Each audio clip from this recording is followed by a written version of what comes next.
Thank you, Rachel, for organising today's webinar. We're just going to wait a couple of minutes until everyone that's registered for today's webinar is logged in, and I can see already they are pouring in, which is good. Well, I think we've got a really good number of people registered for today's webinar. It's not hard, is it, when the subject matter is French Polynesia and the islands of Tahiti. For those who haven't been there, make sure you make the effort and get there. It has to be on the bucket list. For those of us who've been fortunate over the years to go there, it's a sort of place we always dream of returning to. So we're just waiting for another little while just before everyone rolls in. This is a great webinar today, co-hosted with our friends from Mariner Boating Holidays, Trevor and Maggie and Sarah. And today we're very fortunate to have joining us Stephanie Betz, who's a longtime friend of ours who lives in Hapiete in Tahiti, and is definitely one of the most, probably one of the best tourist advocates for French Polynesia. Many years of living over there and cruising and sailing around, but I'll let Trevor talk more about that as we move along. Next. So our next webinar will be on the 26th of August, and as many of you would know, at the moment, since COVID started, the rubber band snapped, and the demand for new yachts and second-hand yachts has been incredible. And what that is causing is for people to find the right yacht. It's not necessarily in the local marina. Sometimes that yacht will be overseas. Patrick Gillo, who is our brokerage manager, is very experienced at helping people purchase a yacht that might not be in local waters. So he's going to come on and have a very good talk about how to buy a yacht that is overseas. So that'll be on the 26th of August. And as we always say with our webinars, if you have missed a webinar and you want to go and watch one, you can go to the Multi-Hull Solutions or Yacht Sales Co YouTube channel. And on that YouTube channel, you'll find playlists. And in the playlist, you'll find all of our previous webinars, which we started at the start of COVID back in March or April of 2020. So that's where you can go. And there's a lot of resource there now that's available on all different subject matter. So it's a very good place to go and find something to watch. Next. Okay, so as we always do with our webinars, if you want to ask any questions, please just type it in the Q&A box, which you'll see at the somewhere on your screen. You'll see Q&A. And if you type your question, we will then either answer it immediately if it's relevant to where we're up to in the presentation. We'll interrupt and say, look, we've got a pertinent question, or we'll hold it over for a Q&A session at the end. So don't be upset if your question doesn't get answered straight away, but we will endeavour to answer all the questions at the Q&A session at the end. Next. Hey, myself, Greg Boller. I'm the new yacht sales manager for Multi-Hull Solutions. And I've been hosting our webinar series since we started them. And in the background, Rachel Crook, who is our marketing manager, who does a terrific job of putting together the presentations and organising the webinars each month. And it's good to have Rachel with us again today. Next. Okay, so some of you might not have met Trevor and Sarah or Maggie yet, or have watched one of their webinars, but they are always very entertaining webinars, and they are incredibly experienced and knowledgeable about some of the greatest sailing locations on earth. So far we've spoken to them about sailing in Turkey. We've had a presentation from them about sailing on the islands of Greece and Turkey. And I have known Trevor for many years, back from when I operated Sunsail, the charter boat company in the Asia Pacific. That was when I was fortunate enough to often be going across to French Polynesia, and I would always accidentally find Trevor there at the same time hosting some kind of event. It's one of the places where any excuse will do. So Trevor and Sarah are going to help present today with Stephanie, and as always, Maggie's in the background managing things from their end. So thank you all for presenting today. And now I'm going to hand over to you, Trevor. Thank you so much, Greg and Rachel. It is indeed a pleasure to be back. And obviously with this particular subject, it's an even bigger pleasure. I have to say that my first trip to Tahiti was in 1999. It was exploratory on a familiarization, and our host in Tahiti was, in fact, Stephanie Betz. Out of that exploration, we came up with the Tahiti Yacht Rally, and Stephanie came up with the Tahiti Pearl Regatta. She has her own business now in Papeete called the Archipelagoes, and she is the, I'm going to say my only French word today, she is the organisatrice. It's very difficult to get around, but that's manager. Anyway, Stephanie is going to talk about the generalities of sailing in Tahiti. She knows it backwards. She once told me that she sailed down to the Society Islands single-handed from Tuamotu, I think, Stephanie, without a compass. Is that correct? Over. No, I had a compass. Oh, you had a compass. And a GPS. Good. Okay, it's over to you, Steph. Okay, Yaorana, which means hello in Tahitian. So I'm very pleased to be there. Thank you all to invited me to this webinar. And I'm pleased to talk about those beautiful islands of French Polynesia. So on the map, you can see French Polynesia and its 5 archipelagos. It's as big as Europe, so it's really a huge playground for sailing. If you come by boat from Panama, you're going to reach first the Marquesas, which are high mountain islands. Then you go to the Tuamotus, it's 400 or 500 miles from the Marquesas. And then it's only atolls. It's a coral reef surrounding the island and nothing in the middle, only a lagoon. So only a coral reef. And then you come to the Society Island, which is mixed age, means that there is still an island in the middle, but there is already an atoll, a coral reef surrounding our islands in the Society Island.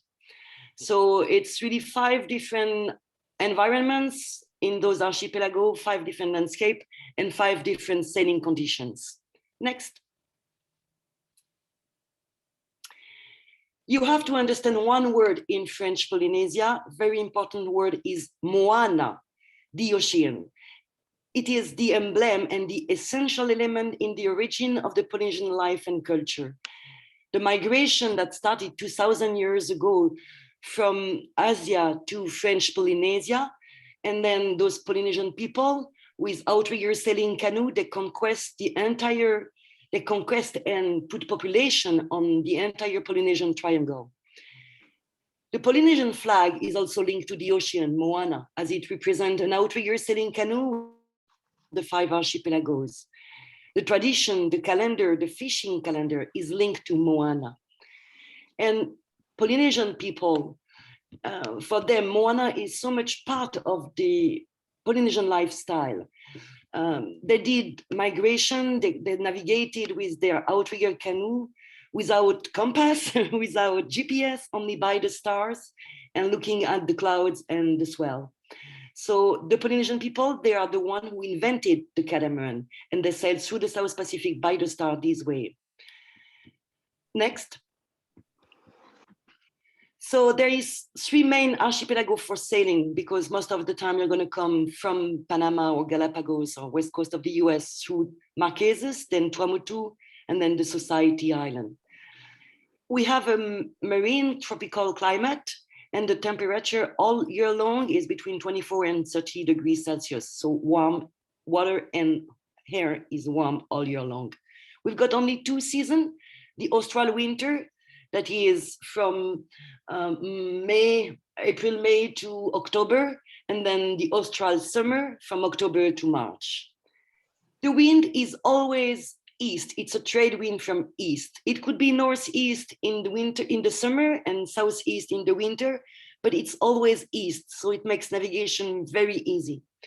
We have a long swell from southeast if there are depression in the big south of the South Pacific, and then the rolling swell from east when it's windy. But windy here will be 30 knots, 25 knots, so we don't have real big, strong depression. And if there is a depression, we can see it arriving because the trade wind from east start to pass north and then west, and then we know that depression is arriving. And we've got something special. Only in the Society Island, you have to forget about the lunar tide. You have to think about the solar tide, because Tahiti and the Society Island are exactly in the middle of the South Pacific, and that's what we call an amphidromic point. So we are not influenced by the moon tide, but only by the sun tide. So in the Society Island, the tide will be high every day of the year at noon and midnight, and low at 6 in the morning and 6 in the afternoon. And the tide range is only 20 centimeters. Next. For me, my favorite richness in French Polynesia are the people. They are smiling people, happy people, singing people. When you come, they will greet you with flowers. They are happy people. They're happy to live there, and you can feel that. So do not hesitate during your trip in French Polynesia to go and meet with this population. That could be by going to the church, or going and play pétanque game with them, or going fishing with some others, but meet with this population. They are really extraordinary. Next. So sure, the people are something, but the landscape and the environment is also one of the good part of Tahiti. We've got 99% of water in our territory, so you can have plenty of water activities such as surfing, fishing, windsurfing, kite surfing. We see a lot of foils now, diving, and obviously sailing. So that's why we recommend people to come and visit our islands by boat, because this is for me the best way to get the mana, the spirit of French Polynesia.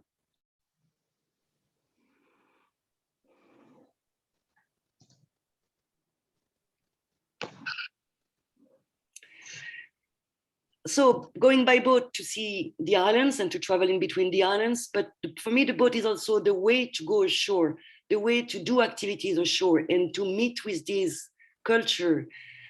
This is more than a century culture, and they've got a lot to share and they like to share it. But there are also activities for tourists such as golf, four-wheel drive tours, museum, markets, spa, restaurants, and more. So do not hesitate to use your boat to go ashore and discover the richness and the activities on land. Next. As I said, Moana, the ocean, is our principal richness, but it's also the way that people live with, because this marine environment provides us with food, pearls, tourism, ecological source of energy. So we have to protect it. We have clear water, turquoise lagoon, it's just gorgeous. And we've got more than 800 marine species. Some of them are protected and you have to follow the rules and be careful with those environment, this marine environment. Some simple rules to follow, like mountain eagle rays, turtle, sharks, they are protected. So you can fish them, you can touch them. Same for the shells. If you see pretty shell on sandy bottom, you can look at it, but don't touch it and don't bring it back. You can learn more. We've got some tools. You're going to see at the end of this webinar some link to some of our website to get to know more about this. Next. And so this lagoon must be protected. The major danger is pollution, plastic and garbages that are floating and then get inside our lagoon. So in the lagoon, we recommend you to moor on sandy bottom only and not on coral heads. You can, as I said, admire the underwater flora and fauna, but don't touch it. Inside the lagoon, do not exceed 5 knots speed, otherwise you're going to damage the littoral. We've got some places with marine protection restriction and a UNESCO biosphere in the Tuamotu. There are educational marine area in the Marquesas. Those marine areas are managed by the children of the schools in the villages. And since last year, there are restricted moorings area and conditions in Bora Bora. We're going to see that in details later on. Next.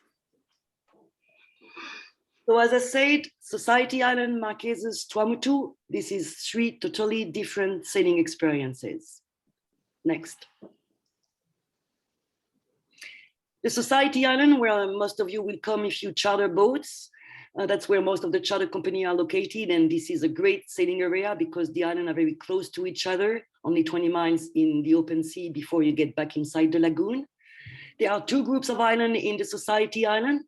Well, actually, you know, they call it Society Island because the people are so social that's why they give this name to the Society Island, because of the way people are. So the Windward Islands, this is Tahiti, Moorea, and Tetiaroa. And the Leeward Island, Raiatea, Taha, Wahine, and Bora Bora, and Maupiti. It's a very easy sailing area, except for Maupiti, where the pass can be sometimes kind of challenging. As I said, in the Society Island, we have no moon tide, so there are large pass, and so there is no current inside the pass because there is no tide. So it's very easy to sail in and out through the pass. Very efficient system of markers. If you follow the rules, you won't get on the sand or on the reef. It's very well made. And we're going to see in details that it's a different kind of markers that you are used to, but you get to use them very easily. And sailing inside the lagoon, you're going to be protected from the swell and the sea by the coral reef. And then you sail inside something like a lake that is turquoise water, and then you can see the bottom because it's very shallow and clear. There are in those islands of the Society Island many marinas, yacht facilities, anchorages, and a lot of sheltered bays. Next. So I was talking to you about the markers in the Society Island. When you get inside the lagoon through the pass, you've got the green and red, port side and starboard as usual. But as soon as you are inside the lagoon, you forget about port side and starboard. You only think reef side and island side. And you're going to have a red marker between you and the land and a green marker between you and the reef. So you always have to stay in between those. And if there is an isolated danger, then there will be a cardinal mark. Next. So that's the Society Island, the Windward Island with the famous Tetiaroa Atoll, the only atoll of the Society Islands, actually. And this is the atoll that is famous because of Marlon Brando and this more than 5-star hotel that has been built on it. In Tahiti, you're going to find very nice spot, and it's also famous in Tahiti Iti for surfing and the wave of Tiopo. And actually, we win to be the place for the next Olympic Games for surfing that will be in Tahiti. We are very proud of that. Next. So in Tahiti, you'll see most of the people, they come to Papeete and then they fly away. But for me, Tahiti is a beautiful island as well. We've got white sand beach and black sandy beach. We've got a lot of excursion to do inland in the mountain and see the waterfalls. We've got very good museum, very interesting museum. We've got a lot of stone temple that are the old temple of the Maui people. A market that is full of color and smell and fishes and fruits. So if you have only one day in Papeete, you have to go to the market and try your first poisson cru, which is the Tahitian raw fish with coconut milk. Next. And actually in Tahiti, we've got a brand new marina, downtown Papeete, so very close to all of the facilities and entertainment of the town, with 80 spots available and 10 for super yachts. Well maintained, well equipped. 2 new restaurants have been opened 2 months ago inside the marina. So this is a nice place to be and to stop if you need to do shopping or fix some stuff on your boat if you are a passing vessel. Next. I just have to find it again. There we go. And there is another marina, a big marina called Marina Tahina that is in Punaoya. This is 12 kilometers away from Papeete. And there you can have facilities and services, and there is a big supermarket just nearby. But you have to pre-book because it's quite used, and it's better to pre-book if you want to have a berth there when you arrive.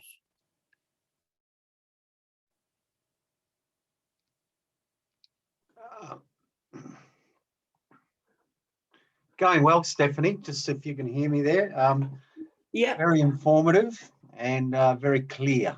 So thank you. I just need to explain to everyone the reason Stephanie's camera was off. So it's not that Stephanie didn't want to be seen today. It's just that we were having a little bit of a problem with the quality of the internet connection from French Polynesia today. So we're just doing it with her camera off, and it's working perfectly. Thank you, Greg. Maggie, you can go to the next one. So as I said, in Papeete, the market is one place you really have to visit if you want to buy some handicraft and meet with these people, because the market, it opens at 5 in the morning. That's the best moment to go there. And it's really a way to see the people and see their way of life and their happiness. It's people are singing in the market. It's really a place you should go, and just the smell of the flowers over there. Next. Manava Resort in Papeete. Maybe Trevor, you want to say more about that?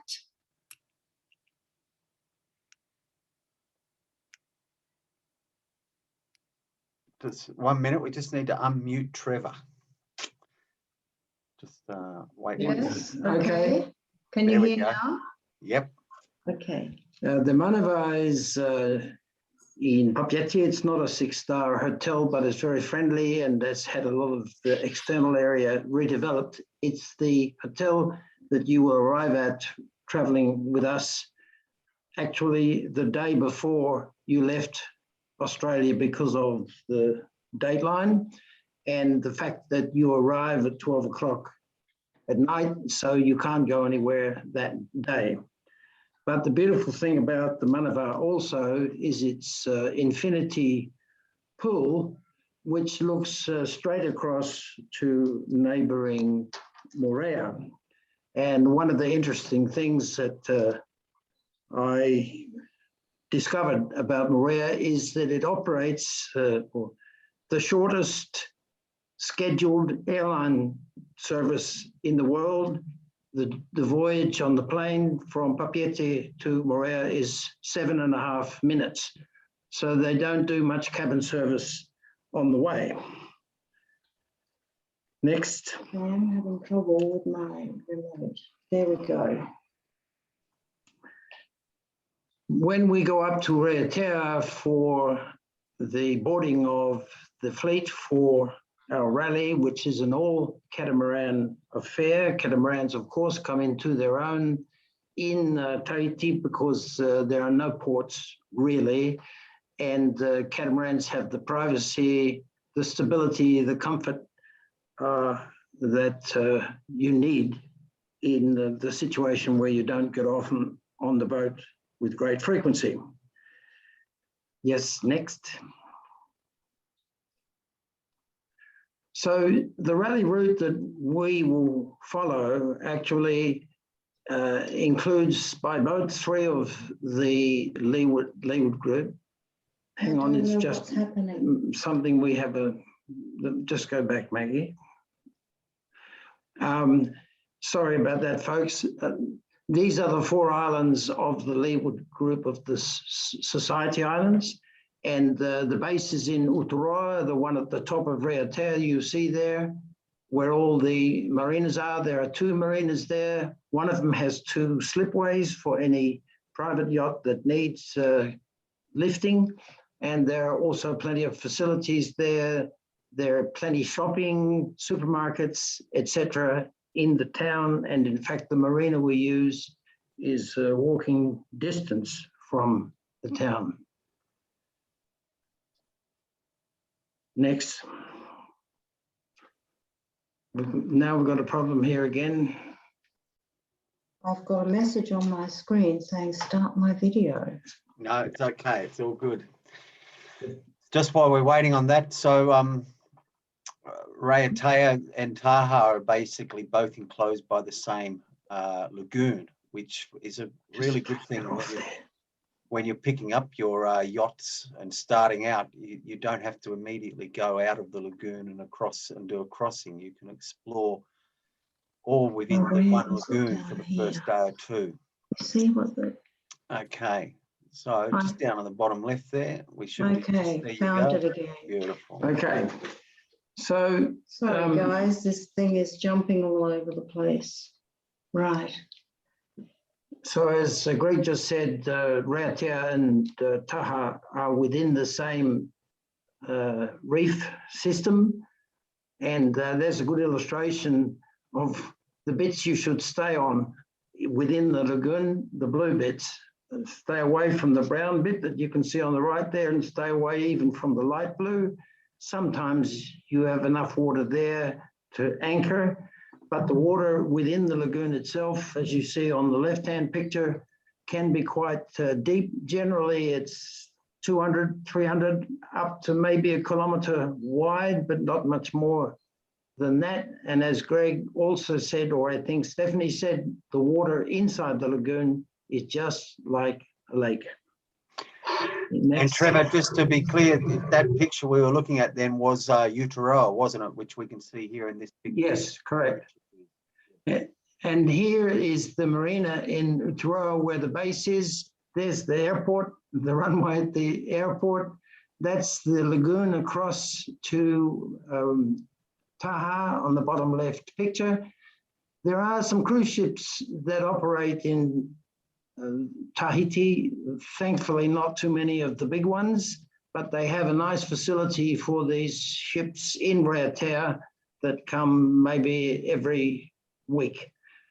And as I said to you before, the center of town is walking distance from the marina of the operator that we use in Raiatea. Yep, same again. One of the things we do in the marina when we arrive is have the crew of the marina, the staff of the marina, put on a beautiful barbecue and dancing with themselves. It's not orchestrated, it's not programmed, and it's very, very natural and a lovely way to begin your experience in Tahiti. This is the chart of Raiatea. Raiatea itself is not really, well, it's not circumnavigable within the reef. You can go safely down the eastern side between Raiatea and Taha, and you can go in and out down the western side, but you can't really go in one pass and out the other. What we do on our trip planned for October 2022 is go down the eastern side to a very famous sacred site where we will spend the night and look at this very special place where the canoes used to leave on these expeditions south and west, eventually, of course, into the Polynesian Triangle to New Zealand and Tonga. Well, actually, Trevor, this marae, Tapu Tapu Atea, is the more sacred site of all the Polynesian Triangle. Okay. And each marae, because that's where they first arrive. So this is the biggest one. For them, this is the sacred one.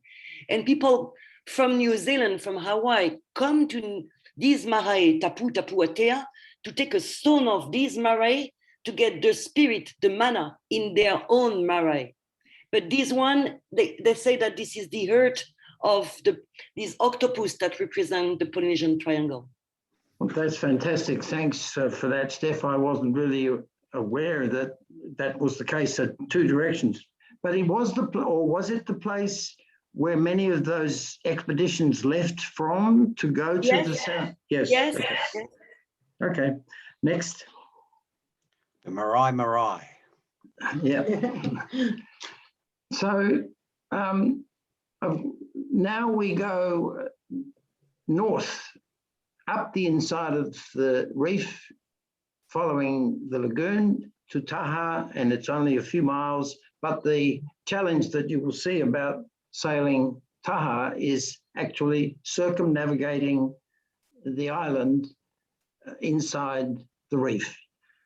A little bit of navigating, but it's frankly quite easy. What's the trick, of course, is that the wind will be from the right, then from behind, and then a jibe, and then from the left and down the other side.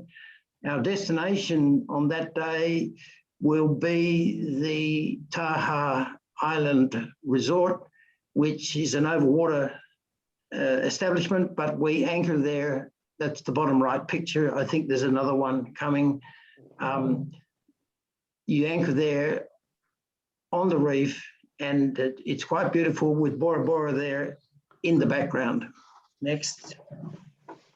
Yes, so here is Taha, joined to Raiatea, of course, but we come up the eastern side, which is quite wide and safe from the breeze, just on your right shoulder.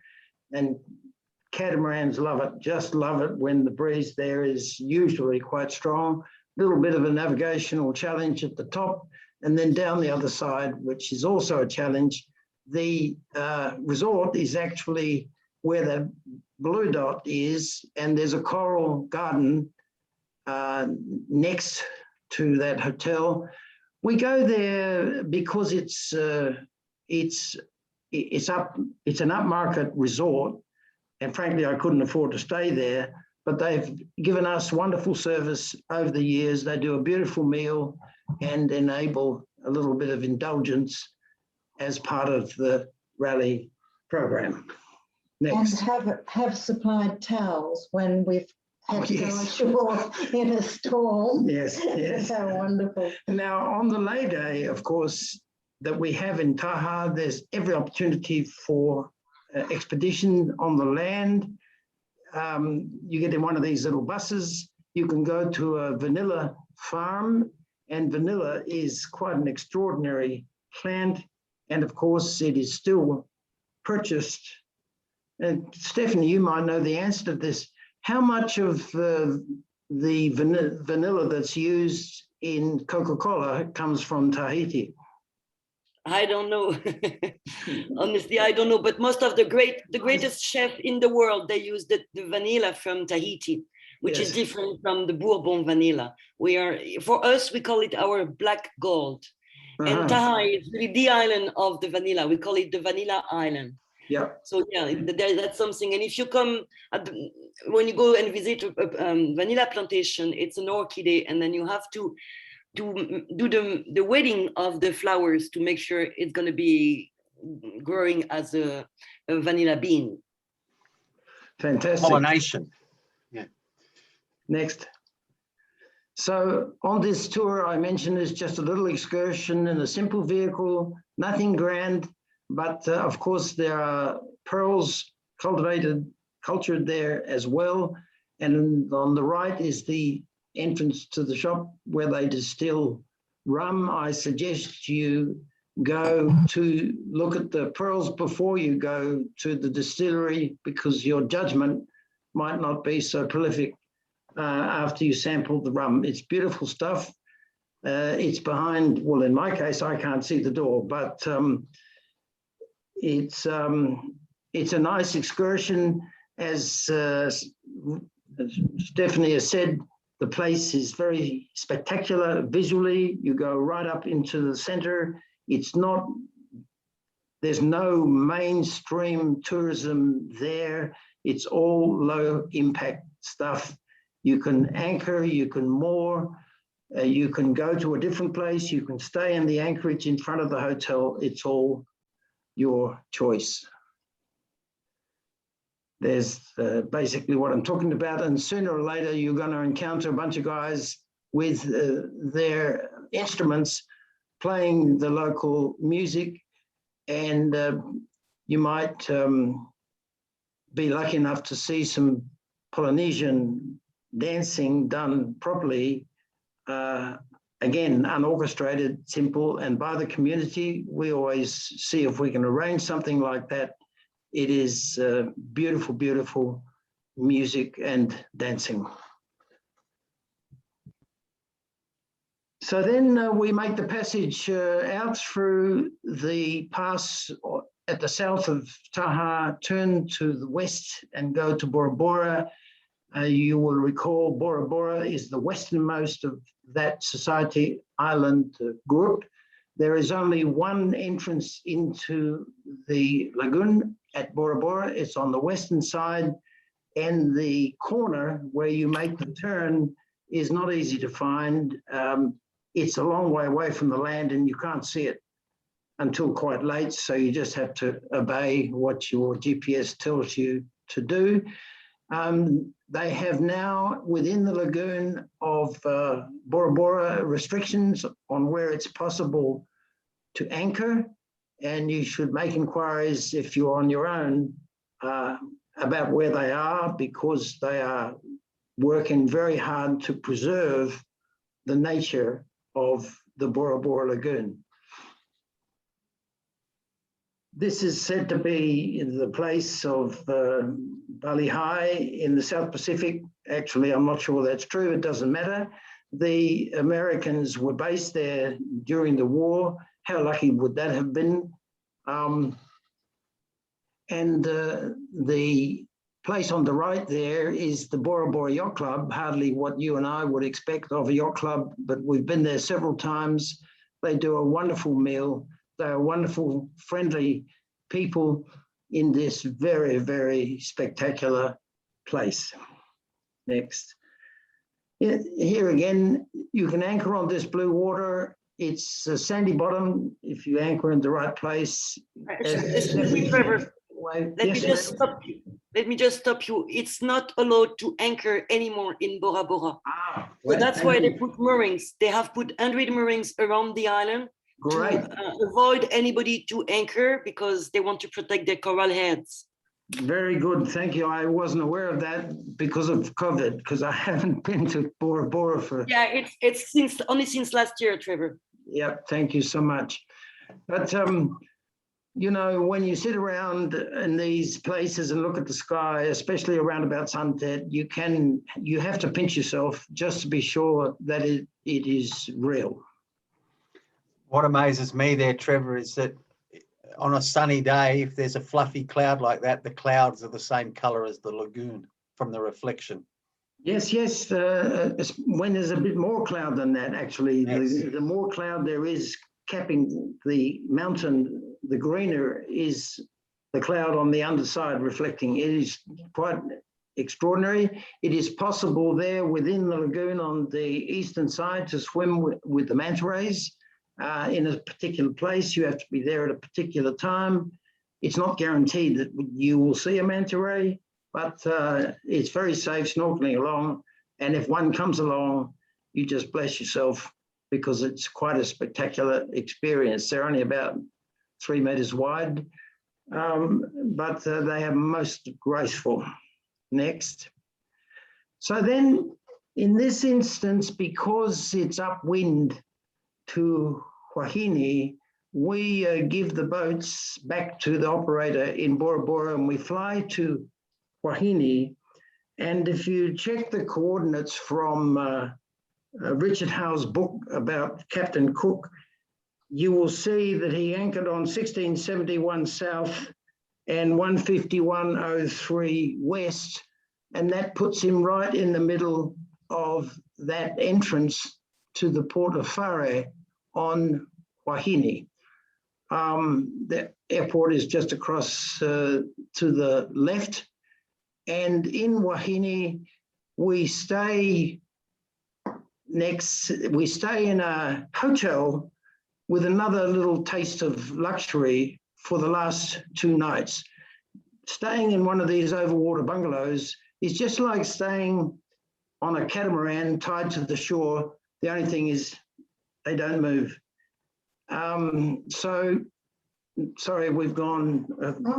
No, sorry, Maggie, can you go back, please? Why is that happening? Don't know. Anyway, I will continue. Marquesas. No, this is, So, sorry, no. so this is the island of Wahine. The lagoon is navigable on the western side, but there is a beautiful land tour that you can do all around the island. There's an interesting place there, a small stream where the sacred eagles live. There's another sacred site there as well. There is a place called Whare, the town, the main town, where there is in fact a Wahine yacht club. And the only fish you can get there is what they caught the previous evening. So then after this 2 nights of luxury, we fly back to Raiatea. Anybody who wants to extend can, of course, do so. When you get back to Tahiti and you have to get on a plane and leave, you will understand why Captain Bligh had the problem when he wanted to leave to take his sailors back to England with their breadfruit trees. They had a mutiny, and we've nearly had several over the years. So that's basically what I have to say, although I could talk for another couple of hours about Tahiti. It is just an extraordinary place on this planet. And the most difficult thing you will have to do while you're there is leave. Thank you so much, Greg. Thank you, Rachel. And We'll now, get back to questions now if you want. I think now we'll hand back to Stephanie, I think, if we go to the next slide. We're going to Stephanie for Tuamotu. Yeah. Yep, just No, the go next to the- slide. Yeah. Sorry, guys. No, you're right. So just hold there for a minute. So that's Wahine still. Now that is, yes. And then if we click on to the next one, Yep. and now we're coming to what I believe is your favorite part of the world, Stephanie. Yeah, actually, I spent almost 2 years over there with my 26-foot wooden sailing boat, single-handing around the island, and that's one of my best adventure in life. So the Marquesas, they are located 8 to 10 degrees south, so they are really well protected from any depression or hurricane. So we call these archipelago our hurricane hole. There are steady winds, but they could impact they could be impacted by the step contour of the island. So even if you are on the windward side of the island, you may get some wind. Aid to navigation are rare because actually that we don't need. Coastline are clearly defined, so you can sail very close to the land. There are no danger. There is sometimes a sea current that could be reinforced in the narrow passage, such as in between Ivaoa and Tawata. I remember spending a day to do 3 knots with my little sailing boat, tacking and tacking and tacking, and I wasn't able to get it. The islands are exposed to the swell, but each island have somewhere a bay where you can, that is sheltered and where you can go ashore, but sometimes beach landing can be challenging. Next. Stephanie, where can people clear in, or are you about to mention that? There are 2 places where they can clear, where they can clear in, that are Ivaoa and Nukuhiva.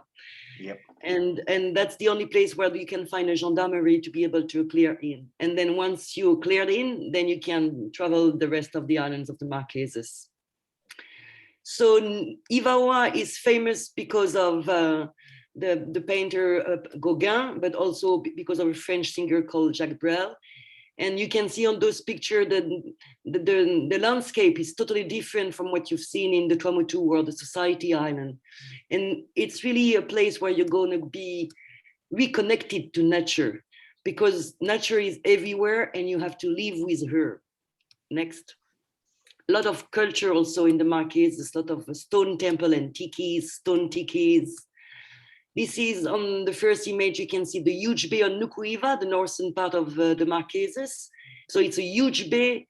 During the COVID, they have accommodated more than 200 boats in the bay.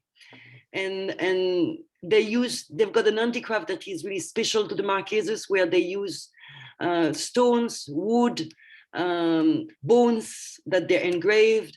and the seeds of some trees to make shells, to make a necklace and jewelry. Next. And then when you sell the Marquesas, but if you've got time, honestly, you need to go in each of those islands in the Marquesas because each of them is different. And then you have to sail 400 miles down to the Tuamotu. And then you arrive to paradise on Earth, gorgeous snorkeling, fishing, diving. The Tuamotus are only atolls, as you can see on the image there. The island has totally sink inside the lagoon. So the only thing that is left is this coral reef surrounding the island. That's what we call an atoll. And on these reefs surrounding the island, part of it is covered by island that we call motu, and that you can see here, and where there is only coconut tree and sand. So if you don't like fish, don't stop to the Tuamotu. There is a shipyard in Apataki, so if you are sitting with your own boat, you can lift the boat in Apataki and even leave it there for a couple of months if you need to go back home. And then the Tuamotu are the paradise for black pearl. So if you want to go and visit a pearl farm, you can do that in most of these islands. So Stephanie, you can fly from Papeete to Apataki, is that correct? Yes, you can fly to Papeete to Apataki. I think there is 3 flights per week. Yes.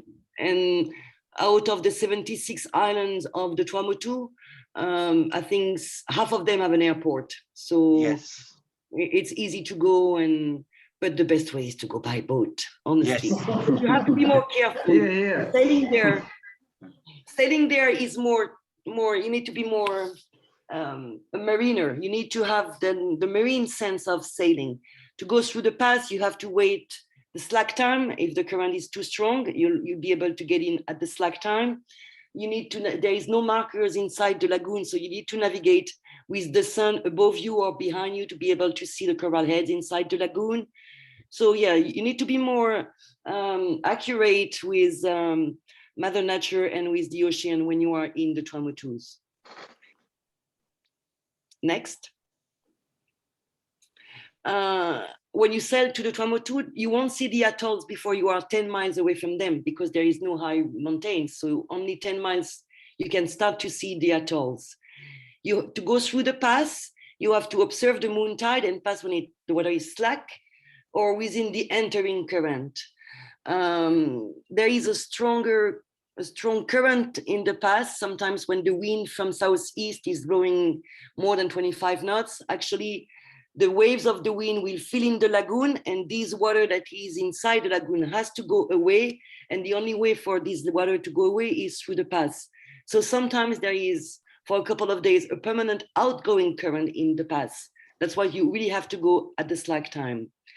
And then you have to choose carefully your anchorage, because if the wind starts to blow and you are on the lee side of the island, at the end of the island, there's going to be a sea inside the lagoon that will be created by the wind. And so you're going to be at the bad place at the bad moment. So you really have to be careful of the weather forecast and the sea conditions when you sail in the Tuamotu.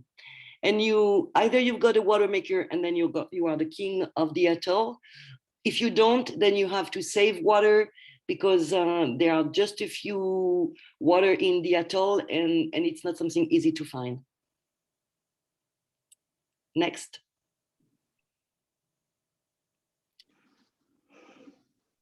Here are some images of the Tuamotu. Fakarava, which is a biosphere reserve from UNESCO.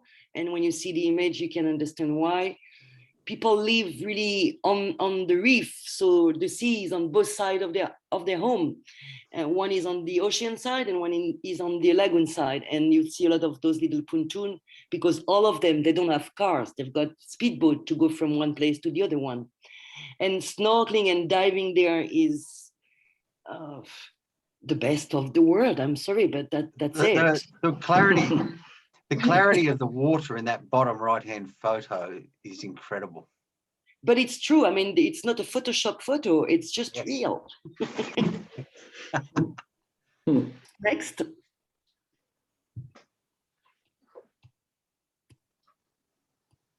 That's the atoll of Rangiroa on the top. So you can see the coral reef with those motu on some part of the coral reef.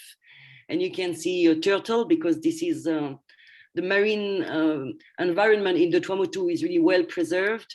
And the fauna, they know that, so they're still living there and you can see them very easily. You don't need to dive very deep to see those animals. And you can see on the right side a typical house of a pearl farm because they grow a lot of pearls in the Tuamotu, and that's one of the richness of the Tuamotu is the black pearl of Tuamotus. Is Rangiroa the largest atoll? Yes, it's 50 miles from east to west. Yes. It's huge. I think it's the largest atoll in the world. Yeah.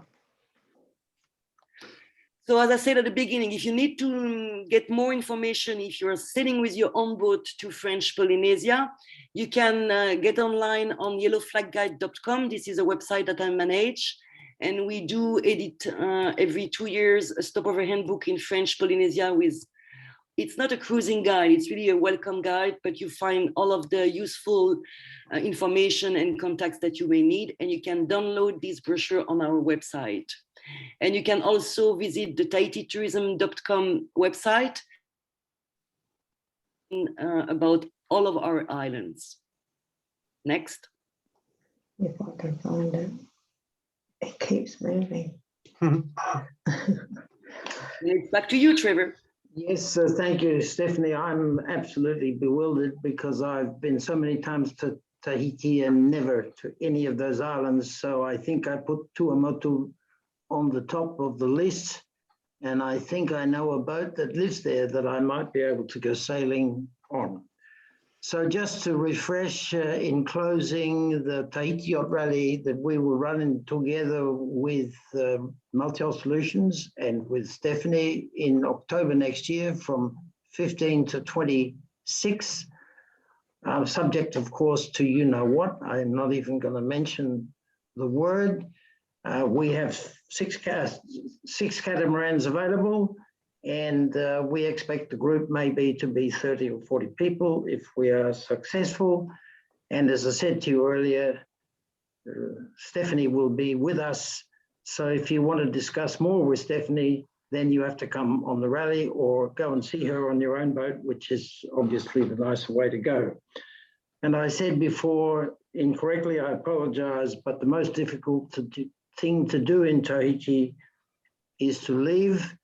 And I have now a very good understanding of the mutiny on the Bounty. Thank you so much. And now close back to you, Greg, and to Rachel. Any questions from anybody, please?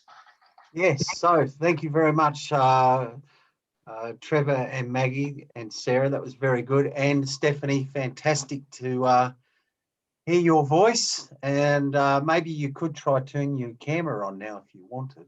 Let me try. I think you have to do it because I tried it previously, but I think Rachel will give it a try.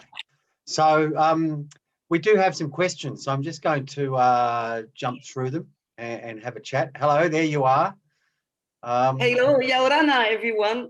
Sorry, it's dark because it's already 6, almost 7 here, so it's dark time. Okay, so a couple of questions. First one, this is from Dana. We've recently bought a boat in Tahiti. Where is the best place, shop, website to buy parts and water toys like paddle boards, etc.? Or is it better to buy the gear in New Zealand and courier it over? Thank you. I'll let you answer that, Steph.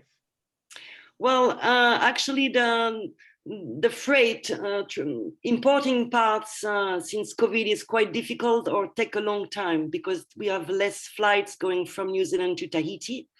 So same thing in the stopover handbook that I read on yellowflagguide.com. You'll find the contact details of Noticeport, Touring Marine, and those ship chandler are specialized in nautical activities. So I guess that's where you could find them. Otherwise, downtown Papeete, you've got some shops for surfers, like Quicksilver Shop or this kind of surf shop where you can find some nautical gear. Very good. Good afternoon. This is from Mia. I've not bought it yet, but looked at cruising to the Polynesian Islands. For a private trip, what size or type of boat is best? Well, depends on your budget. well, actually, Stephanie, you sailed from France, from mainland France to French Polynesia when you. No, that's a legend. I bought my boat in Tahiti. I restored it when I was working for Sunsail, and when my boat was gave resignation to Sunsail, and I started sailing to the Marquesas and the Tuamotu. But it was Pierre. Pierre sailed there, didn't he? Yes. Yes. Just the legend of Stephanie. Yeah. So Greg, so yeah, I think the answer to that is it depends on your budget. I think what Trevor said is important at the beginning. Because of a lot of the depth challenges and so on, it is a really good place to have to sail or cruise on a catamaran.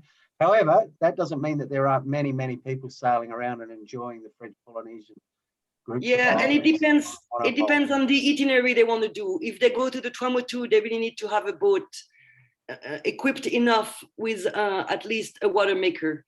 If you sail the Society Island, you find place where you can find water in each island. But yeah, I'm a monohull sailor, but I recognize the comfort of being sailing on a catamaran in our atolls and lagoon, because then you can anchor very close to the reef in shallow water, and catamaran are great here. And the charter company, they've got a large range of choice of catamaran to rent. I should mention, Greg, Mia has asked a range of questions there, but I gather, Mia, maybe you could type in for me. Are you talking about a charter, or are you talking about purchasing a boat to go and live aboard and sail? I think you may be talking about a charter. Well, I didn't maybe not properly understand the question of your. Yeah, no, I'm not understanding it either. So I'll just wait to see if Mia lets us know. But if it's for charter, then for charter, most of the charter fleet now, they've got, I'll say 90% of their fleet are catamarans. Yes.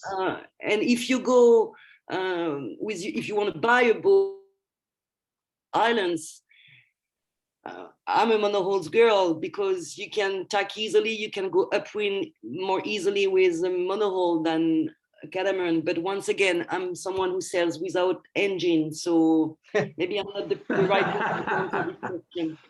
Okay, and then we've got our great friend John Hembrow has been watching today's webinar, and he reiterated, he said, Whakarava is truly a must-see destination, which is in the Tuamotu group.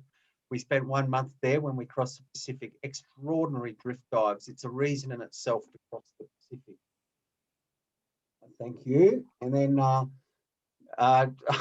Ian would like to know, does Trevor know? I wonder why they're asking you this, Trevor. Does Trevor know the price of a bottle of wine in Tahiti? Well, it depends, but actually, and I'm not really sure, but Stephanie can back me up here. You can buy reasonable French wine in Tahiti for how many euros, Steph? The basic one would be 20 euro. But now I'm going to the market and I buy wine from New Zealand, because I like New Zealand wine. And you can buy a bottle of white wine of New Zealand for something like 30 euro here. Wow. Yeah, okay. Expensive. All right.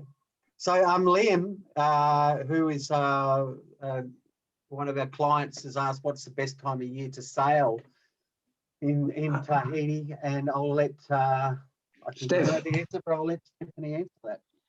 Well, if you can stay more than a year, that's better. But if you just have a couple of months, if you just have a couple of months, I'll say avoid July and August, because we've got this trade wind called Maharamu in July and August that is sometimes quite strong, 25 knots for a couple of days. And my favorite period to sail will be March to June and September to November. Yeah, and then December, January, this is the rainy season, and then it's quite humid and hot. It's maybe not the best. I get used to it, but I know that people that are coming in December, they feel like it's too hot and too humid. And then it's an interesting point too that maybe we didn't highlight.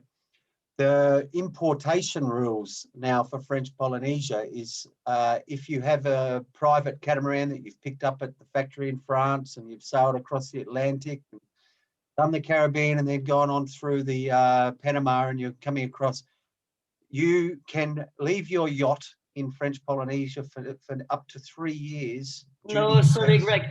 It has changed because of COVID. Of course. Because of COVID, they changed it to 2 years. They reduced it to 2 years. Yes. So you can stay 2 years on boat without having to import the boat. Yes. The issue will be more for the passenger on board. Correct. Because the visa that you've got is a tourist visa and is only 3 months if you're American or out of the EEC. So then what we recommend is to go to your embassy before coming to French Polynesia and apply for a long-term visa that gives you 1 year visa in French Polynesia, and you can renew your visa in French Polynesia for a 2nd year. But you need to have it before you arrive. You won't be able to apply for the long-term visa once you are here. Very good. Thank you. So 3 years is now 2 years for the boat. Yeah. Yep. Okay. Very good. Which is still longer than many other jurisdictions. You know, Absolutely. like Schengen in terms of Mediterranean is 18 months, and a lot of other jurisdictions around the Pacific are 12 months. So 2 years is still a great length of time. Greg, there's another thing that may be a question, but I didn't mention it specifically. It has to do with entry into French Polynesia from Australia, for example. Papiet has been open all this time, and all you need is to have been in a green country for 14 days before you arrive, and you have to be vaccinated. That's not true anymore, Trevor. Oh, goodness me. So tell me, what's the story? Today, I mean, the maritime borders of French Polynesia are closed. Really? But, yeah, they are closed, the maritime borders. But when you are in Panama, let's say you're in Panama and you want to go to French Polynesia, you can try to get the authorization. But what we remark is that in reality, a lot of boats, they have been to sail to French Polynesia.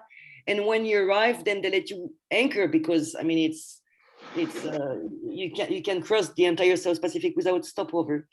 But we are doing a lot of lobbying to try to get the maritime borders open again, but it's still officially closed. Okay. So this is changing all the time, isn't it? Yeah.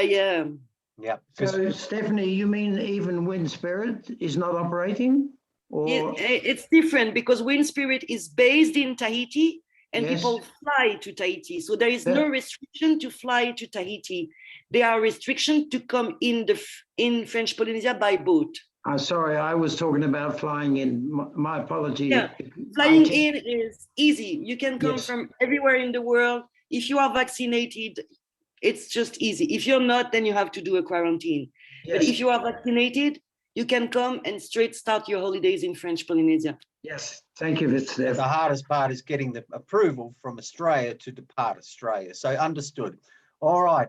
You wouldn't want to go there now anyway, Greg, because you haven't got an aeroplane anyway. Yeah. So now we've got another question or a statement from John. It's more of a comment. We had a wonderful trip with Trevor and Maggie in 2003 and very happy memories. Very enticing, exciting to join with you. Oh, sorry, very enticing to join with you if possible. We went to the Marquesas and the atolls of Aranui 5, which was excellent. Best wishes, Trevor and Maggie, from Nina and John. That's lovely. Thank you. Yes, I'll keep moving on. So Rick has just asked, what sort of cats are you planning, Trevor, and how many people on each cat is a question from Ross.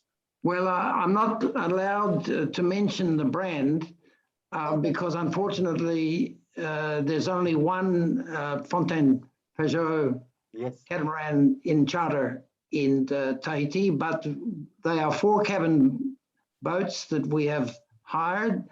They are 45 feet long and they are fully air conditioned, and each cabin has its own ensuite. We very rarely ever go with more than 6 people on a boat.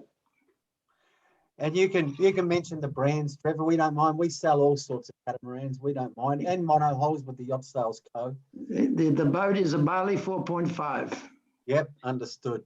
And that's fine. And so you've working with a local charter operator there to pull together the yachts that you need to conduct the event. Yep. Yeah, because it used to be easy when it was Stephanie and Greg helping you at Sunsail. Exactly. Okay, so look, that's fantastic. A good informative presentation. Obviously, a mixture of talking and communicating to those who are going to be cruising their own yachts in the area, combined with the fact that we wanted to allow Mariner Boating to promote and talk about the event that they're going to be conducting at the end of October 22. If you haven't been to French Polynesia, this is the way to do it.